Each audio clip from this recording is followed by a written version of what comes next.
Estado de los estados. Todo México desde Quintana Roo en Estado de los estados. I've got you under my skin. I've got you.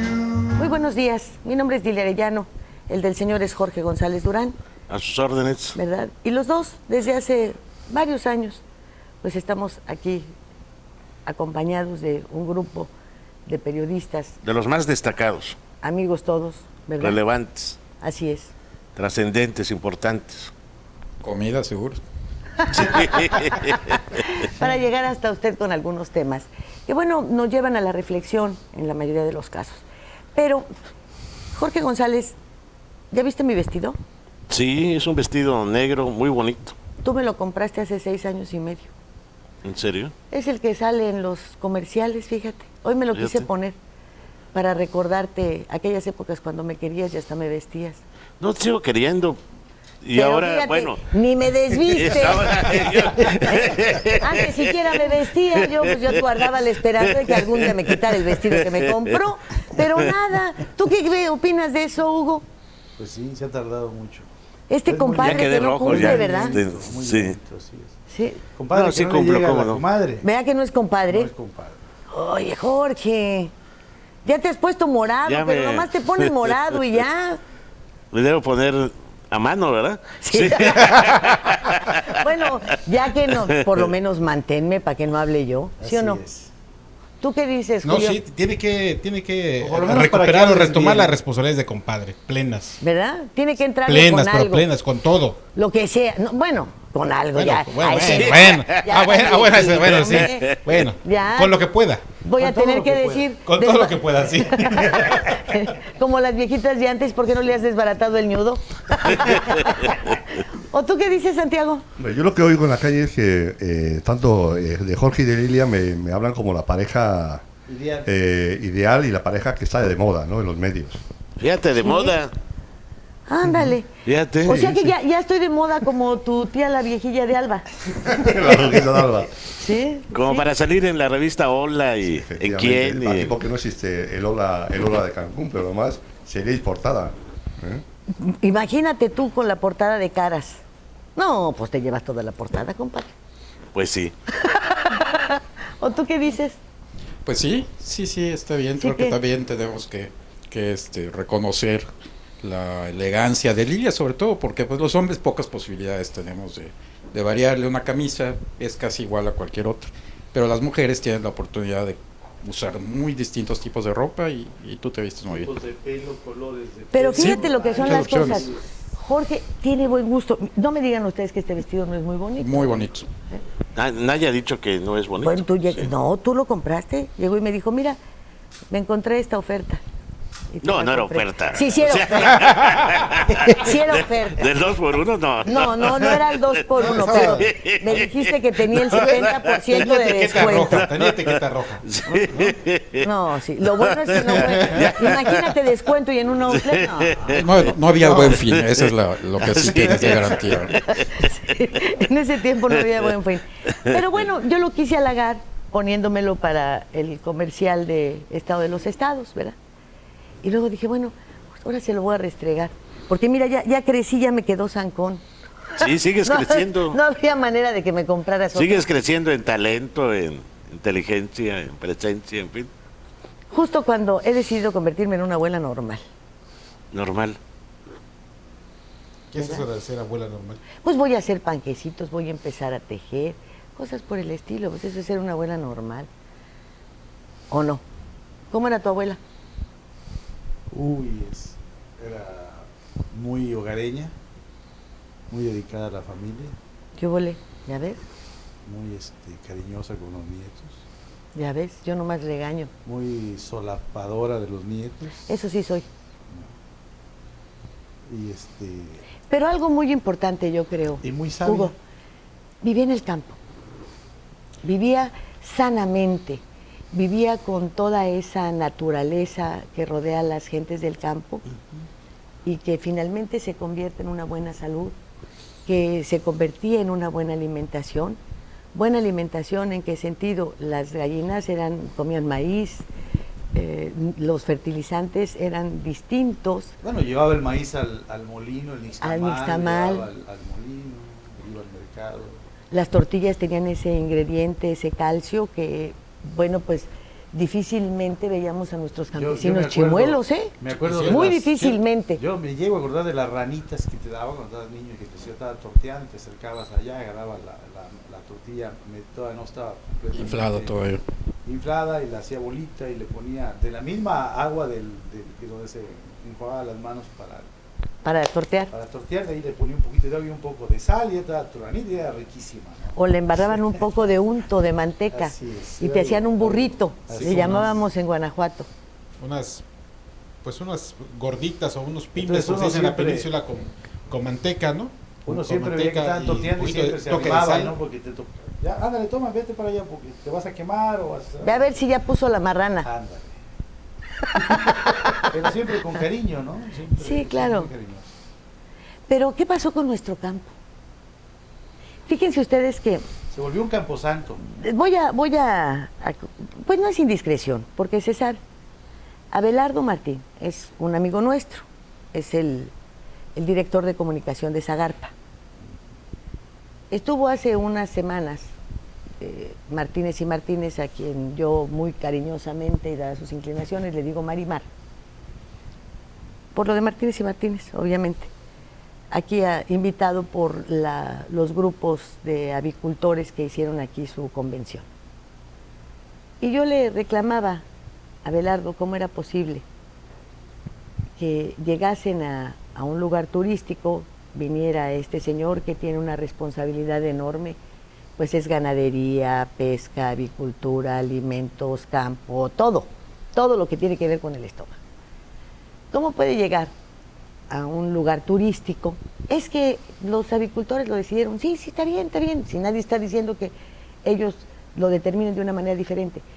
Pero ¿cómo puede evitar hablar de que esta es una entidad en donde pues no hay huevos porque no hay gallinas, ¿verdad? En donde no ha florecido la avicultura? Estos señores son expertos.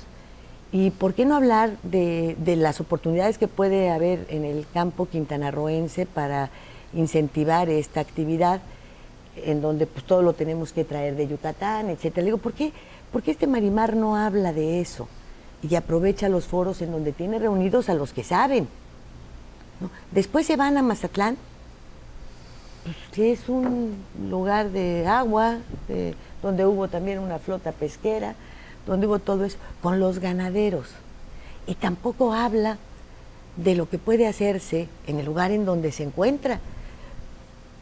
¿Qué pasa entonces cuando se descuida el campo, cuando matan campesinos, cuando las escuelas rurales, que yo sí te pediría que nos hablaras de ellas, por favor, porque son de donde surgieron todos aquellos que acabaron con los grandes índices de analfabetismo en nuestro país y que estaban en las zonas rurales, en el campo, en donde se sembraba, en donde obteníamos el alimento y un alimento sano.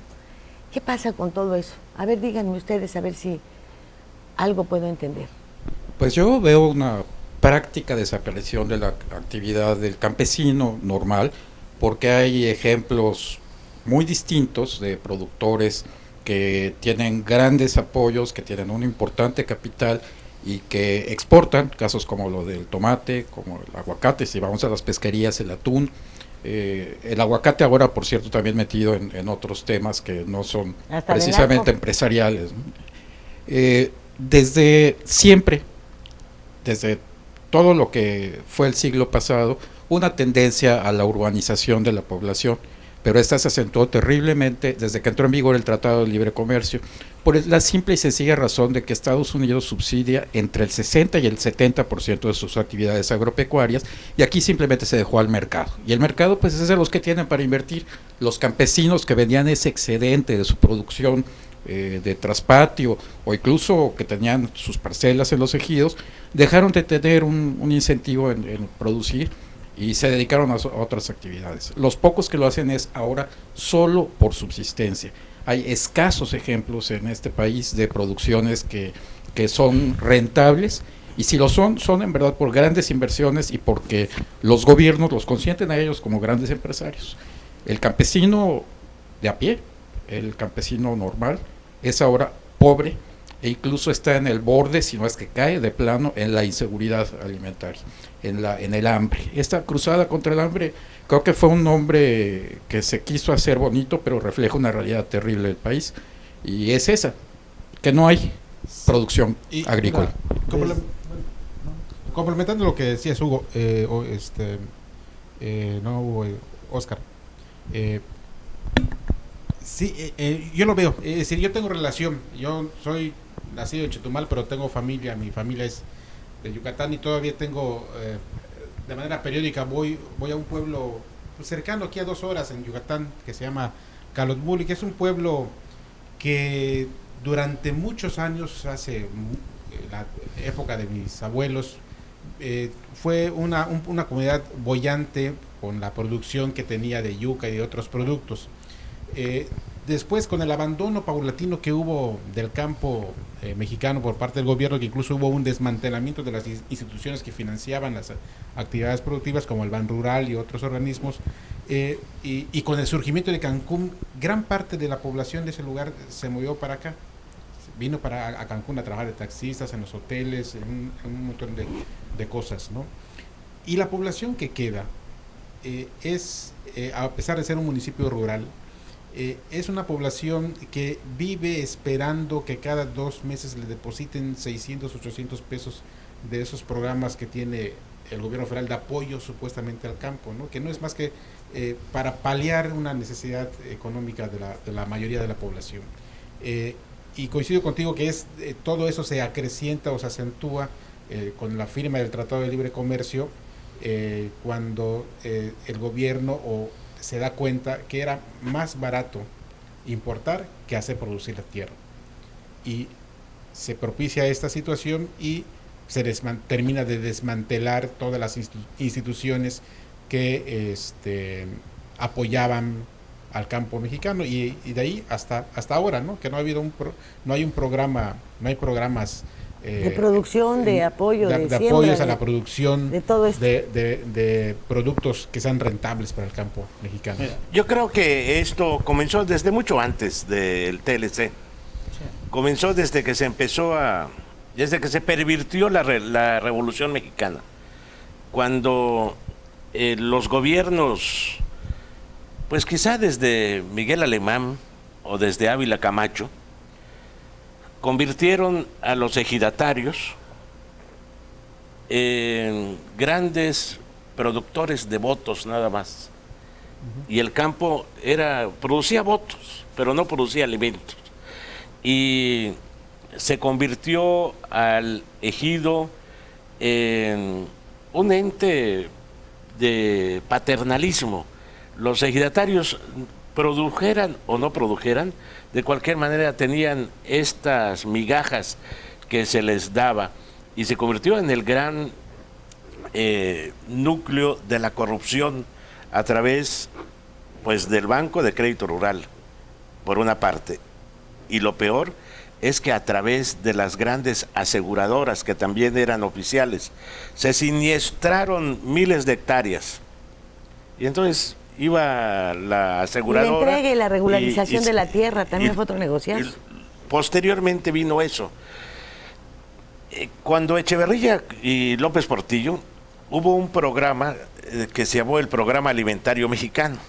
Y se empezó a hablar, el Sistema Alimentario Mexicano, y se empezó a hablar de la soberanía alimentaria, porque se dieron cuenta de manera tardía de que ya el campo no producía nada. Teníamos que comprar el arroz, inclusive el maíz, el frijol, y esto era un gran problema económico, pero no se había visto que también un gran problema de soberanía. ¿Qué pasó después? Que se acentúa el neoliberalismo en el poder con Miguel de la Madrid, y la política neoliberal es muy pragmática. Si yo fuese neoliberal estaría de acuerdo. ¿Cuánto nos sale producir 1 kilo de maíz en nuestro país? nos sale en 100 pesos. ¿Y cuánto nos cuesta importarlo? 10 pesos. Bueno, pues que se importe. No, creo que no hay lugar a ninguna discusión. ¿Por qué nos sale en 100 pesos producir 1 kilo de maíz en México? Por dar una cantidad. Porque estas políticas absurdas neoliberales le quitaron los subsidios al campo mexicano. Porque estudiaron en Harvard, en Stanford, en las universidades extranjeras y solo aprendieron la teoría, pero nunca aprendieron la práctica, porque en Estados Unidos sí se subsidia a la alimentación, se subsidia al campo, y en México dejamos de subsidiar, porque así lo decían los grandes teóricos del neoliberalismo, ¿no? Que había que eliminar los subsidios para aligerar la carga presupuestal que esto significaba. Y hemos llegado a este panorama tan triste en el que estamos hoy, que inclusive ya, según me dicen, que hasta chiles habaneros ya se están importando de la China. Imagínate tú eso. Mira, yo viví una etapa, yo soy campesino, o sea, yo nací y crecí hasta los 9 años en el estado de Michoacán, en una zona muy productiva, la Ciénega de Chapala, donde había gran producción de todo tipo de granos, de papa, de fresa, de todo. Y la actividad agrícola era redituable, es una zona altamente tecnificada. Y el hecho de que haya venido a Quintana Roo fue precisamente también porque se vino en un grupo, mi papá, de gente a la que le dieron un ejido. Y llegamos al ejido, nos metíamos a la selva y desmontaron ahí por la zona de Bacalar, al fondo, y se producía maíz. Yo recuerdo que llegamos a un ejido que se llama ahorita Unidad Agrícola Lázaro Cárdenas, que fue en varias ocasiones campeón nacional de producción de frijol negro por hectárea.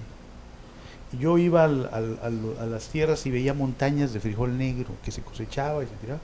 Y de repente empezaron a caer algunas plagas y nadie atendió eso y se volvió ruina.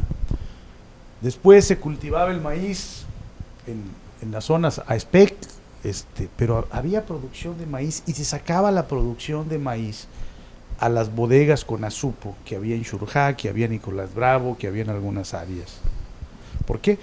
La gente sembraba porque tenía un mercado seguro donde vender. El problema fue que a partir de que llegan los neoliberales, precisamente, que ya me toca mi etapa de estudiante, empiezan a eliminar todo este tipo de infraestructura que era para subsidiar al campo, pero para ayudarlo de alguna manera. Estaba Porque Fertimex, había guanos y fertilizantes. Que en su espíritu era lo mejor que se podía hacer para el campo mexicano. El problema es la corrupción, la falta de fiscalización, de auditar la administración de estas instituciones. Y llegan los neoliberales, como siempre lo hacen, en vez de sanear algo, lo cortan. Ellos tienes una herida en tu dedo y no te cortan la mano, ¿no? Para ellos no es curar el dedo. Ellos creen que cortando la mano se elimina el problema. Y eso fue lo que pasó con el campo mexicano. No pensaron en que un país, para poder ser autónomo, ser soberano, primero tiene que tener la comida asegurada.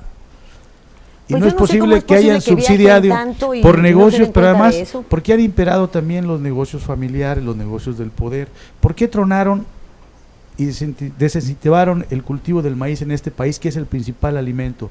Porque había que darle la concesión al grupo Gruma, Maseca, del tío de Carlos Salinas de Gortari, para que él fuera el que se apoderara de toda la importación de granos y nos vendiera las tortillas en las tortillerías, nos vendiera la maseca, la harina. Así como le dieron Telmex a Carlos Slim, como le dieron Televisión Azteca a Salinas Pliego, como se repartieron este país, este estado, ¿no? Más o menos pasó lo que ocurrió en Rusia, ¿no? Cuando se cae la Unión Soviética, que todos los grandes millonarios rusos, pues son los que se apoderaron de todas las industrias que tenía la Unión Soviética. Y así pasó en México. Y si hacemos una revisión de quiénes son los que están en el poder económico, vemos de dónde vienen sus fortunas. Desmantelaron al Estado mexicano, desmantelaron un sector tan importante como es el campo, y propiciaron que ahorita seamos extremadamente débiles en soberanía alimentaria. ¿Por qué? Porque ahorita con los biocombustibles, pues de repente el maíz que antes lo conseguías barato en el exterior, pues ya no lo consigues tan barato. El problema es que es nuestro principal alimento. Y ya no tenemos. Bueno, ya no fíjate, tenemos el cultivo del maíz. Hay cuestiones en las que, dice Jorge, si fuera neoliberal estaría yo de acuerdo. Yo tampoco creo que podríamos culpar a los neoliberales de todo esto, por una razón. Los líderes de la CNC, los líderes campesinos, los diputados del sector que aprobaron los presupuestos, se quedaron con el dinero. Ese dinero jamás llegó a manos de quienes tendrían que llegar. Sí, la corrupción no está en el campesino. No. Está en el sector oficial que maneja. Después llegan efectivamente los neoliberales, que yo no creo que cortaron el brazo. Más bien dividieron las ganancias. Todo lo que correspondía con estas entregas que no se hicieron jamás, porque ahí está el campo muerto y los millones que se destinan de acuerdo al presupuesto para programas de incentivos al campo que tendrían que hacer producir cebollas, limones, no sé, lo que fuera, y no hacen nada. Entonces, ¿dónde se queda todo ese dinero? Si, como decía Fox, lo que pasa es que ahí están todos los créditos, pero no llenan las solicitudes. ¿Cómo las van a llenar? No, pero además... Sí, muchos de ellos no saben. Luego, ¿cómo es que los señores que tú mencionas como ejemplo? Yo sí voy a esperar ese dinero. Yo no voy a trabajar. Porque lo que me van a pagar por todo el sudor de mi frente, por dejar ahí la vida entera en un arado, porque no tengo para un tractor, para que venga Walmart o cualquier intermediario y me diga que mi cosecha vale 20 centavos y no me gane yo nada, no. ¿Por qué vemos también tanto desempleado? Que la migración. 100 pesos de salario mínimo, pero si me voy a gastar 40 de transporte, una torta con un refresco van a ser 15, 20 pesos. Voy a trabajar por 10 pesos que no soluciono nada dentro de mi familia. Por eso la migración. Entonces, ahí está la criminalidad, ahí está esto. Y volteas y ves esta situación del subsidio. Nuestros campesinos en burro. Los de Estados Unidos van a los estos, ¿dónde están los toros, hombre? ¿Cómo se llama? Rodeos. A los rodeos, y ves sus avionetas en los aeropuertos privados, y si van a Las Vegas también los ves. Bajan los rancherotes, que producen y hacen comer a sus gordos, porque ya ves cuánto gordo hay en Estados Unidos, muy a gusto. Aquí nada, aquí bueno, ya ni las papas de Sabritas, no puede ser. Sí, porque se desalentó la producción en el campo. Mira, las políticas de financiamiento al campo son políticas que están hechas para el que tiene dinero, no para el campesino que produce. Pero el que tiene dinero ya tampoco... Pero déjame tampoco te quiere explico invertir en cómo está. Tampoco quiere invertir porque no tiene otra más que venderle No, pero déjame a las te cadenas. explico. ¿Te acuerdas tú Sinaloa. cuando la gente criticábamos tanto que tiraran la leche en las carreteras como una protesta del precio? Decían, pues vamos a derramar tantos litros. Ahí en la glorieta de Chilpancingo, cantidad de veces la regaron con litros y litros de leche. Llegaban los trailers y con las mangueras, ándale, preferimos tirar la leche. Tiraban los jitomates en las carreteras, tiraban las sandías, la fresa, la papa, todo. yo recuerdo, Cuando la decían, cebolla. El gobierno se puso a pagarle a todo el mundo para que cultivara fresas. ¿Y dónde quedaron los jitomates y los tomates y todo? Entonces el que cultivaba fresas de manera normal iba y las tiraba para que se les quitara, ¿no? No, pero te quiero explicar cómo está también lo del financiamiento. Mira, los financiamientos que hay ahorita, salvo el Pronasol, que son dádivas, que es un subsidio directo, es una cosa muy... y que para los mayores de 70 y cositas que son limosnas realmente. Tú eres un productor agropecuario y quieres tener un subsidio para producir un proyecto. Entonces, primero tienes que comprar todo. Si quieres hacer un galerón, tienes que comprar todo, hacer el galerón, tienes que comprar tus cercos, tienes que comprar todo, absolutamente todo. Una inversión de 300, 400 mil pesos si quieres hacer un proyecto productivo. Y después llevas tus facturas y las metes para ver cuándo sale el subsidio. O sea, ¿quién se va a meter a hacer eso? Eso ocurre en el sector agropecuario. Cuando hubo una escasez brutal de maíz, cuando hubo una escasez brutal de maíz, se sacaron las fotos de los, ¿cómo se les llama? ¿Silos? Sí, ¿verdad? Sí, los silos, los conos. A donde Maseca tenía almacenada toda la producción de maíz del país. Y te quedas, bueno. ¿Y qué pasó con esto? Se acabaron los empleos que había en los molinos de Nixtamal, que eran muchos. Sí. Cada molino de Nixtamal por lo menos tenía entre 10 y 12 empleados. Tenía camionetas repartidoras que tenían otros empleos indirectos, con el chofer y con el que bajaba las bolsas. Estaban las tortillerías, que cada tortillería mínimo tenía 4 empleados y por turno, porque había tortillerías que abrían a las 6 de la mañana y cerraban a las 6 de la tarde. ¿Cuántos trabajos dejaron de existir por haberle dado a este señor esa concesión? Pasan cosas muy parecidas en todos los niveles. ¿Cuántos empleados dejaron de existir en Telmex cuando quitaron las casetas de teléfono que tenían una rotación de los que iban a vaciar las cajas? ¿Cuántos dejaron de existir con los cajeros automáticos del banco? Y no es que uno puede estar en contra incluso de este tipo de tecnología, pero estábamos en un país que no estaba preparado para eso, que no tenía industrias ni empresas que pudieran absorber a esos desempleados y ubicarlos en otro lado. Aquí en el estado. Yo quiero hacer, mira, lo último que está ocurriendo, que pasa con las tiendas de la esquina, ¿no? Porque propicias que se generen grandes consorcios como los Oxxos, como los Walmart, como todo, que ojalá generaran empleos y ojalá le pagaran y trataran con dignidad a sus trabajadores. Y bueno, qué bueno que se genere un negocio y que la gente se pueda emplear y que tenga un salario digno, que se respeten sus derechos laborales y todo. Pero vemos que están contra todos los derechos laborales del trabajador, que hay una explotación. No, y que además pero si en SAM son socios, no son asociados. Pero el problema es que esto, ¿quién lo permite? ¿Quién lo tolera? Porque ni modo que no sepa la autoridad que están así. ¿Cómo, tu café preferido, cómo se llama? Starbucks. Tener Starbucks, eso te da caché como país. Pero está bien. Óyeme, que los tengan. Tener Walmart. O sea, está bien, yo no estoy en contra de que estén, sino ¿por qué no se respetan país? Los derechos laborales de la gente que está ahí? Porque es un negocio imagínate en qué país, ahorita que ellos lo pueden hacer. Ahorita que acaban de encontrar vestigios en las pirámides de Teotihuacán, sí. Dime tú, ¿en qué país van a permitir que siga ahí su centro comercial pisoteándolo todo por encima de tus raíces culturales, hombre, de joyas que el mundo se está peleando? Así es. Yo quería referirme al campo en el estado. Pero vámonos al corte que Muy bien. regresamos. Vamos al corte y luego regresamos al campo de nuevo. De aquí, de Yucatán y de Campeche. Estado de los estados.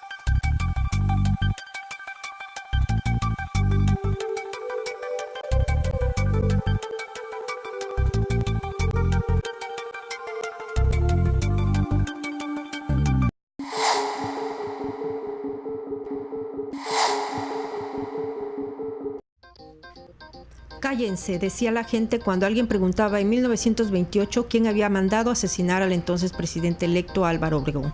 Lo que la población quería decir es que el asesino intelectual había sido Plutarco Elías Calles, fundador del Partido Nacional Revolucionario PNR, que dio origen al PRI. Obregón ya había sido presidente y cambiando la Constitución se había reelegido. Antes, sin embargo, de tomar posesión fue asesinado el 17 de julio de 1928. Su asesino fue identificado como José León Toral, un dibujante cristiano, aunque la población siempre apuntó hacia Calles como el homicida intelectual. Dicen que a quien le favorece un crimen tendría que estar entre los sospechosos. Con el asesinato de Obregón, Calles se convirtió en el líder máximo de la revolución. Incluso vivía enfrente de la casa presidencial. Era, podría decirse, el verdadero poder detrás de la silla. Así creó el PNR para disciplinar al sistema y que los candidatos a presidentes a quienes él seleccionó e impuso durante el maximato no se estuvieran matando por el poder y para marginar, mediatizar o de plano deshacerse de los rebeldes o de aquellos que no aceptaran ser leales. Entre los leales al PNR y a su jefe máximo empezó a repartirse el poder. Ese fue el principio y fin del sistema político mexicano desde su origen, aglutinar y distribuir el poder.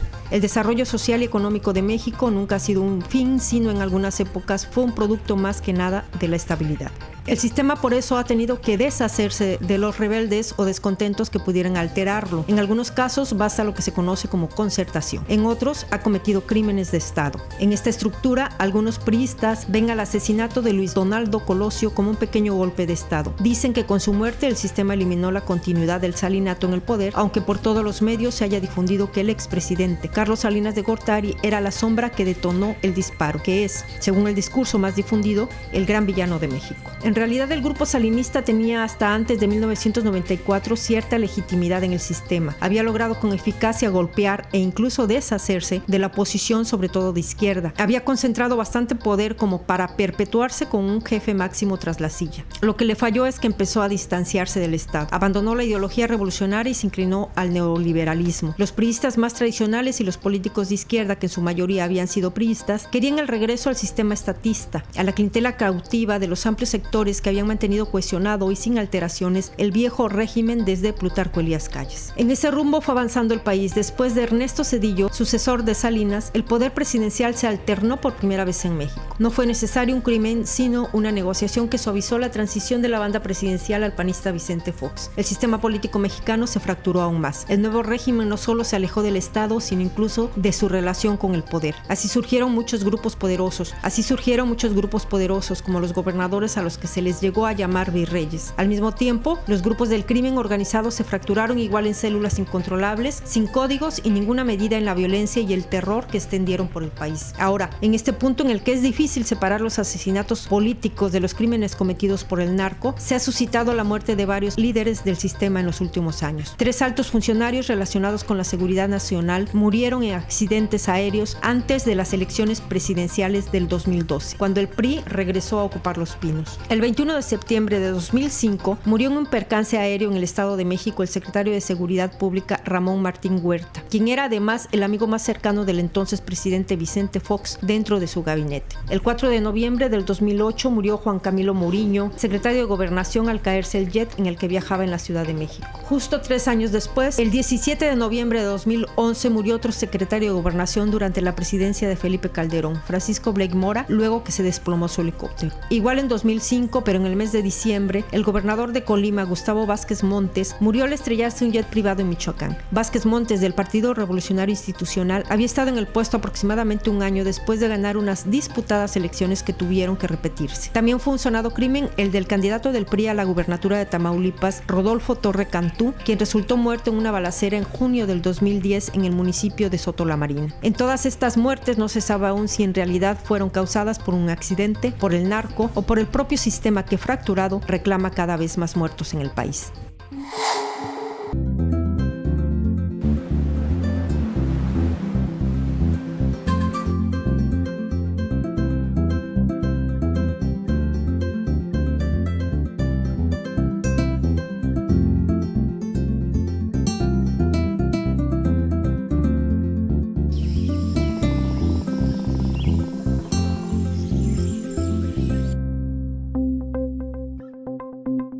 Quintana Roo vive.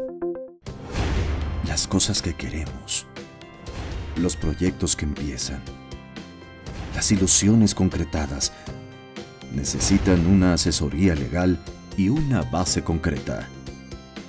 Notaría 64. Respaldamos tus actos legalmente.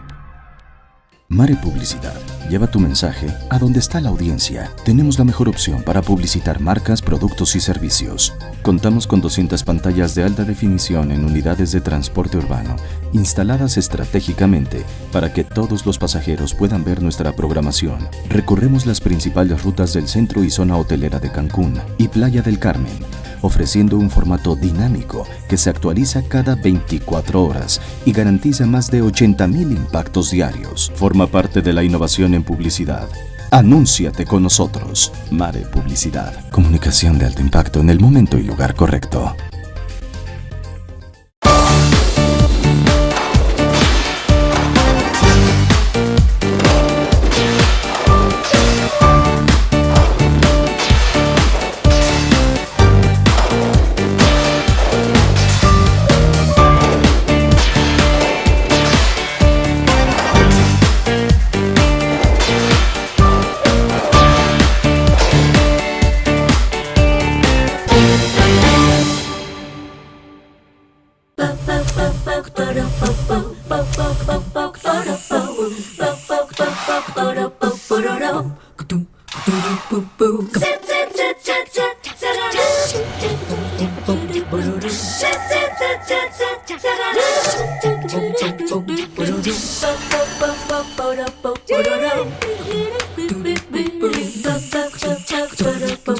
Ba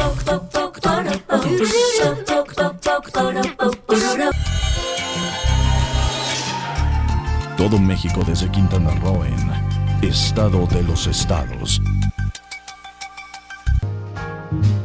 I've got you. Oye, Santiago, ¿es cierto que allá en tu país siembras y ya salen las latas y el vino sale embotellado y todo eso? Ya con añejamiento, sí. ¿De cuántos años lo Sí, sí. Nace el becerro y ya nace y empieza, en lugar de hacer popó, hace quesos y... Y salen las leches. Hombre, Lo malo es cuando empieza a salir el chorizón. Hombre, pues yo creo que voy a meterme un poquito con los propios trabajadores de los sectores primarios, ¿no? Que siempre es muy bonito, pues hablamos de neoliberalismo, hablamos de muchas historias, pero al final en España, por ejemplo, todo lo que era el campo, la pesca y ganadería, al final tanto Bruselas como la integración en la Unión Europea, ¿qué lograron? Ellos, con una política paternalista para conseguir votos, al final, ¿qué hicieron? Pues hicieron de nuestros campesinos, de nuestros ganaderos, de nuestros pescadores, pues al final hicieron de ellos como si fuesen hijos tontos, ¿no? O sea, funcionarios, que al final, pues como tenían apoyos, pues en la época de temporales en el Cantábrico para no ir a pescar, tenían después igual pues otros apoyos para en otros momentos porque había, no sé, pues sobresaturación de pescado, en otros momentos pues en el campo ya sobraban los olivos, pues al final del camino la gente se acostumbró a vivir a cuenta del erario público y a cuenta del dinero de Bruselas. Pero fue así. Incluso ellos, en España, por ejemplo, siempre los protagonistas de los sectores primarios siempre se presentaban como si fuesen ellos los poseedores un poquito de la cultura, de las raíces del país, de las esencias, por ejemplo, del euskera, de las lenguas nativas, y al final era un poquito decir, parece que teníamos obligación, el resto de la sociedad, a tratarles, o sea, a mimarles, ¿no? Y ellos, en alguna medida, nunca quisieron dar el salto del sector primario al secundario, es decir, había muy pocos, había igual de los pescadores, igual había alguien que decía, bueno, si a mí la pesca, que cuando salgo a pescar o mi producto, me están dando un dinero. Sí, pero tú estás hablando de un campo que es un campo muy subsidiado contra un campo que se ha manejado como que el subsidio al campo siempre. Pero en nuestro país el mayor subsidio siempre ha sido al empresario. Históricamente, primero les dimos un mercado cautivo durante muchos años para que se generaran empresas que no pudieron. Entonces la única manera que han tenido los grandes empresarios mexicanos de hacerse multimillonarios es a través del tráfico de influencias y a través de quedarse con el patrimonio del Estado, pero no ha habido un subsidio al campo como ese que tú estás señalando para España. A mí lo que me da es la imagen, fíjate, de lo que dice Julio, lo que dice Santiago, de que tenemos la concepción del campesino flojo, del campesino que está esperando que le den, no, pero en el caso del campesino que ya está, bueno, en el caso de los mexicanos, no, espérame, no es que yo los quiera de alguna manera defender, es que yo no trabajaría. O sea, uno no puede opinar de algo que no haría. Yo no trabajaría por lo que les están pagando. Yo no lo haría. No, sí es cierto. Pues ¿verdad? ¿Dónde ando yo? ¿Qué es esto? Ahora, por un lado. Así es. Por otro lado, tenemos la gran ignorancia. Que de alguna manera hubo un tiempo, yo estoy cierta, de que se abatió, de que los campesinos también significaban pues hasta un foco rojo para un gobierno autoritario o que no es lo suficientemente justo. Y de ahí empezaron las campañas del desarme. Un poco aprovechando que la gente no tenía dinero, pues vende tu pistola para la cerveza de la semana, ¿verdad? Porque vete tú a saber en qué acabó. Pero estas armas, que eran pues para los coyotes, con las gallinas, para la defensa en las zonas, se empezaron a entregar, pero también por el regreso de un analfabetismo brutal. Y en cuanto a estas cuestiones del campo, no podemos dejar atrás la educación. Ahí es a donde yo quisiera que nos hablaras un poco de las escuelas normales. ¿Por qué han estado tan señaladas ahora de manera negativa como semillero de guerrilleros por un lado? Por otro lado, bueno, ya hubo un reconocimiento la semana pasada de Peña Nieto, ahí con la reunión que tuvo con los padres de los muchachos de Ayotzinapa, en donde se comprometió a darle una nueva visión a las normales rurales, apoyarlas, reconocer que son centros de estudios en lugar de semilleros de esta naturaleza. Y bueno, lo presenta en medio de un escenario de tragedia. Pero, ¿qué hay detrás de la bondad de estas escuelas, Jorge? Bueno, retorno al tema del campo, de la gran traición que sufrió la Revolución Mexicana. La Revolución Mexicana creó instituciones, por eso se habla de que se institucionalizó, creó muy buenas instituciones para llevar a la práctica los ideales de la revolución.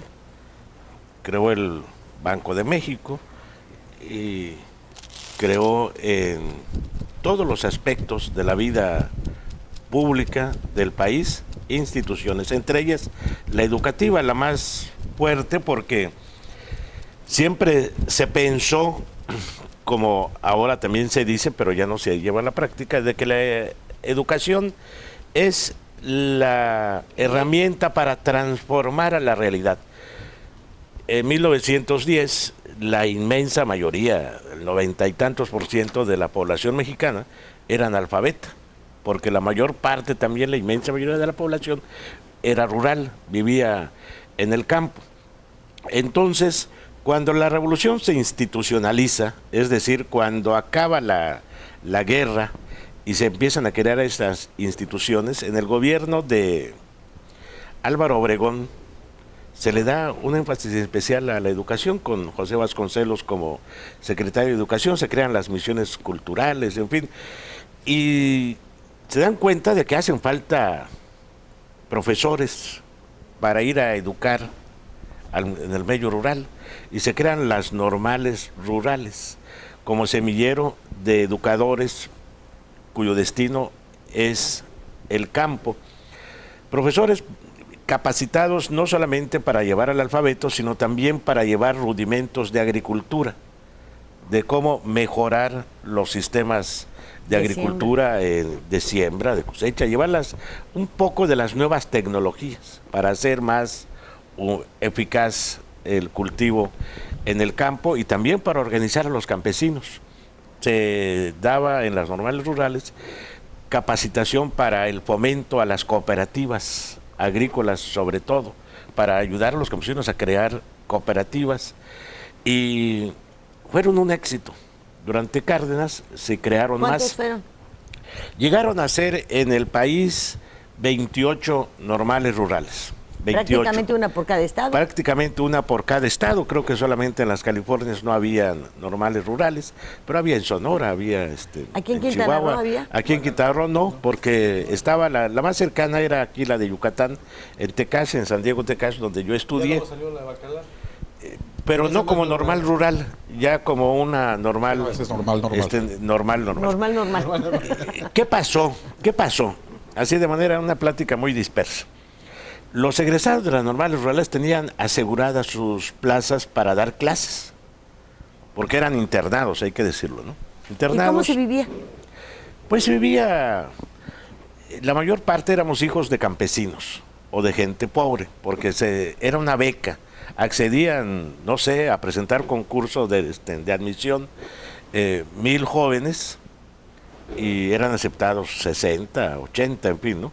Y eran valoraciones muy eficaces. ¿Cómo se vivía? Pues se vivía mal, porque los dormitorios estaban pues abandonados, la comida regular, pero se comía 3 veces al día, muchas veces. No era mi caso, pero en muchos hijos de campesinos llegaban y para ellos era un avance, porque solo en sus casas de origen de sus padres solo se comía 1 o si acaso 2 veces. Llegabas a esa escuela y muchos jóvenes por primera vez probaron lo que era la leche, lo que era un queso. Era un avance.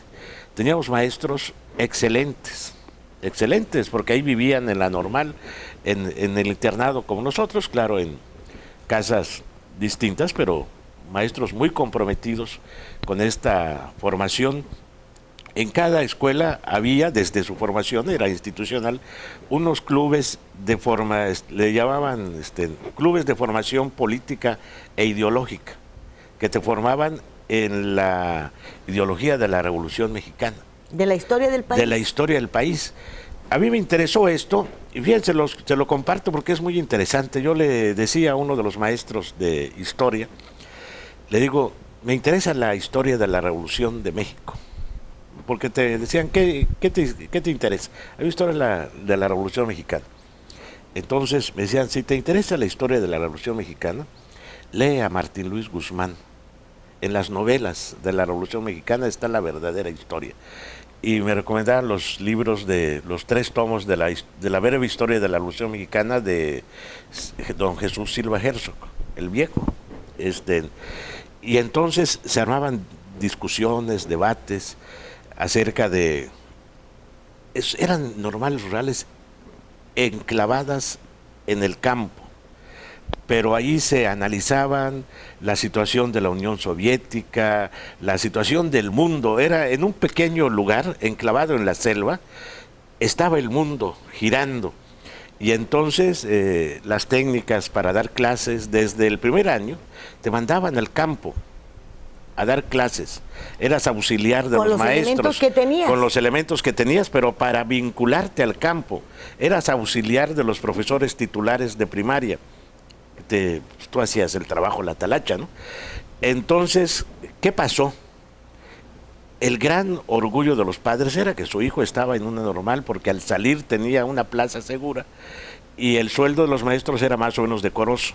Pero además yo creo que como pertenecías a la misma clase social a donde ibas a ir a trabajar, llegabas con el ánimo, con el orgullo de que estabas entre los de tu clase, pero tú eras el maestro. Tú eras el maestro, porque la gente así te aceptaba y así te reconocía. Así te reconocía.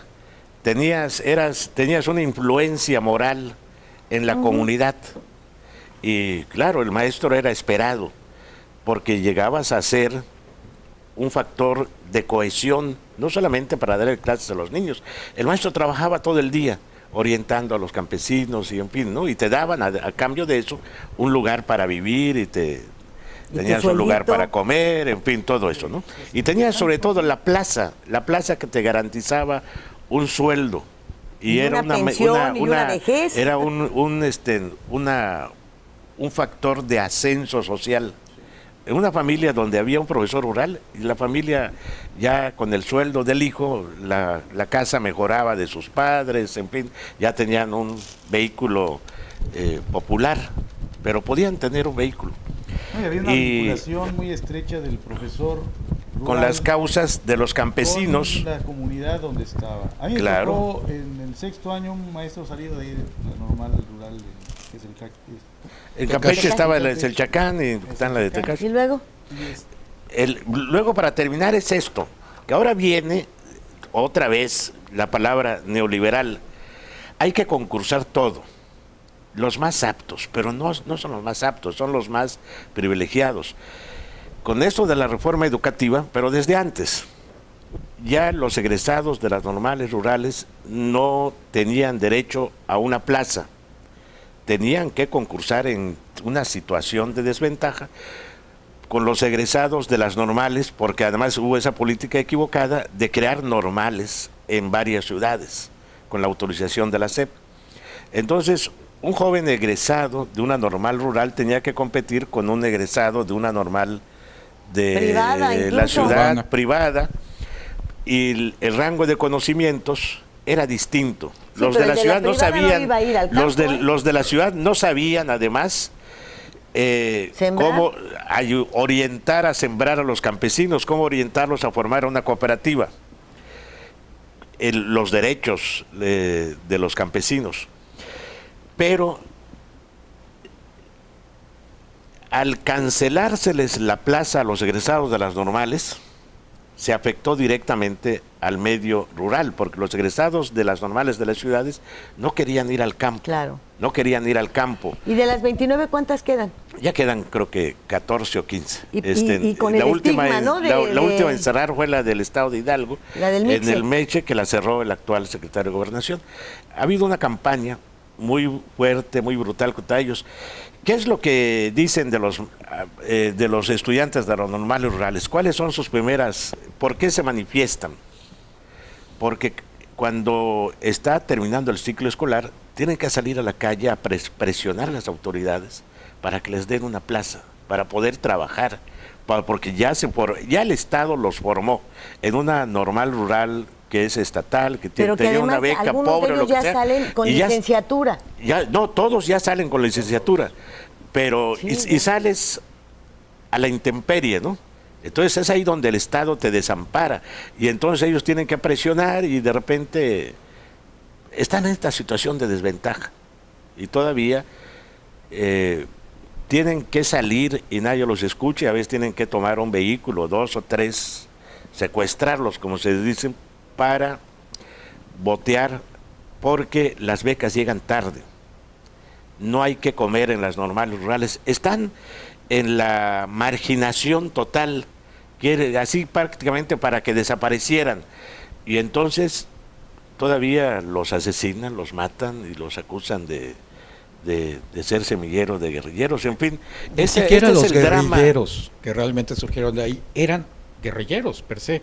No era su misión. Su misión era luchar por eliminar esas condiciones de miseria. Con Cabañas y con Genaro Vázquez, entonces vino toda esta además, matización, ¿no? Vámonos al corte, ahorita volvemos. Estado de los estados.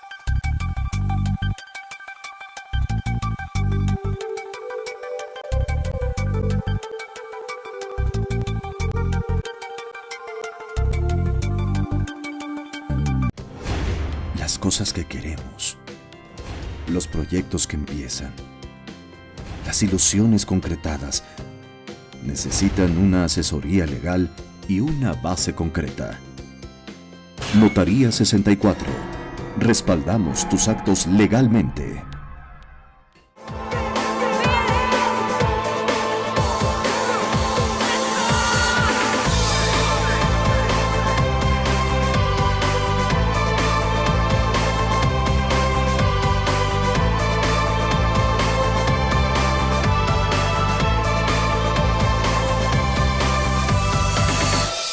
Vivir intensamente tiene un gran significado. En Hospital Americano tenemos más de 20 años en Cancún y con un excelente servicio médico. Área de urgencias, radiología y laboratorio las 24 horas. Visítanos en Retorno Viento 15 Supermanzana 4, teléfono 287-8022 al 29. En Hospital Americano, cuidamos lo más importante de tu familia.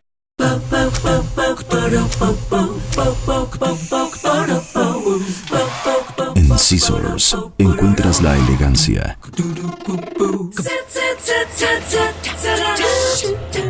el estilo,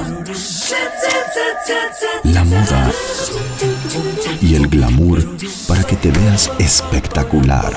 Scissors, centro de belleza y alta peluquería. Plaza Bonampak 45, local 6, Cancún, Quintana Roo.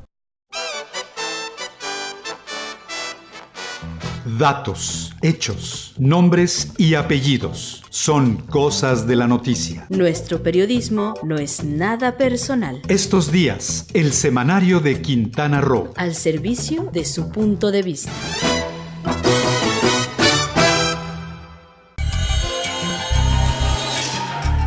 Todo México desde Quintana Roo en Estado de los Estados. I've got you. Si decíamos que están tienen las mismas condiciones de pobreza desde entonces, cuando finales de los 60s y 70s no había neoliberalismo, pero sí existía la corrupción, la rapacidad, una serie de situaciones que a los sectores marginales de este país los tenían sumidos en la desesperación. Lo mismo pasó en las zonas urbanas con la Liga Comunista 23 de septiembre, a la que le colgaban todos los santitos. Y no era por eso, o sea, ellos secuestraron a Eugenio Garza Sada no para matarlo. Para matar. Ajá, sí, claro. No para matarlo, para sacar dinero y se les salió de control. Para matar a estos muchachos por ese estigma, ¿no? Así es. Y sigue igual. Entonces no tenemos que sorprendernos que tomen camiones o que quemen una alcaldía, es lo de menos. Podrían estar armados y haciendo la guerra. Eso es terrible. Y nuestro campo parece que... ¿Cómo pones tú como titular de Zagarpa al enterrador hombre? Pues Pues mira, sí. Bueno, su mujer le puso unos desplegadotes ahí que fuera a dar la pensión de sus hijos. Se acabó, ¿cómo se llamaba, Hugo? Hablamos el campo se volvió un camposanto y pusieron un enterrador. Fíjate que junto a los maestros rurales... Que a su funeraria se le peló el muertito narco. Sí. Fíjate que junto a las normales rurales, Hugo puede ser que se acuerde, salían los profesores rurales y junto a ellos siempre iba un extensionista. También habían escuelas agropecuarias. Claro, estaban las agropecuarias, estaban las técnicas pesqueras. Yo estuve en un internado de una técnica pesquera, por ejemplo. Bueno, el Seguro Social tenía sus Coplamar para atender. ¿Se acuerdan? No, ¿cómo no? Hubo una política social en el gobierno de Luis Echeverría que creó todas estas escuelas, tanto en el área de educación, como en el área agropecuaria, como en el área de la pesca. ¿No las creó, las reforzó? La reforzó. Sí.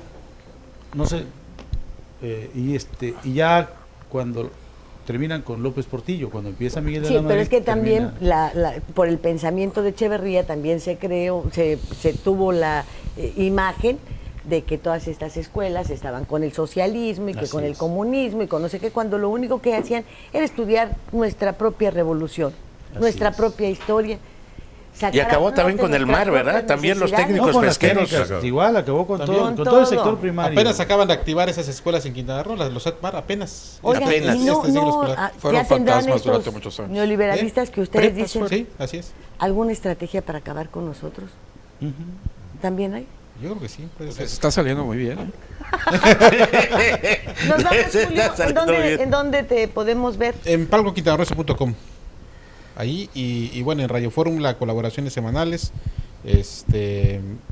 con Jorge también de manera esporádica, pero también, ¿cómo no?